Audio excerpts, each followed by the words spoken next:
నేను వచ్చేసాను. మళ్ళీ టమాటా అనుకుంటున్నారా? మరి అన్ని హెల్త్ బెనిఫిట్స్ ఉన్నప్పుడు మన హస్బెండ్స్కి పెట్టకుండా ఉంటామా? బ్యాచిలర్స్, వర్కింగ్ పీపుల్ ఎవరికైతే టైం తక్కువ ఉంటుందో వారి కోసమే ఈ డిష్. దీని అసలు కథ ఏంటో తెలుసా?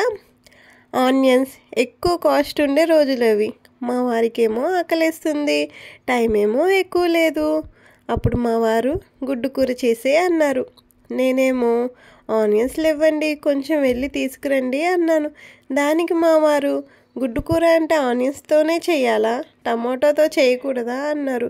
ఫస్ట్ షాక్ అయిన నేను నా పీత బ్రెయిన్కి పదును పెడితే తయారైన వంట ఇది. సో ఇప్పటికీ గుడ్డు కూర అంటే ఇదే మా ఇంట్లో. మా ఆయనకి అంత ఫేవరెట్ అయిపోయింది. నాన్ వెజ్ లేనప్పుడు ఖచ్చితంగా ఇదే అడిగి చేపించుకుంటారు. మీరు కూడా ట్రై చేసి మీ టైంని సేవ్ చేసుకోండి.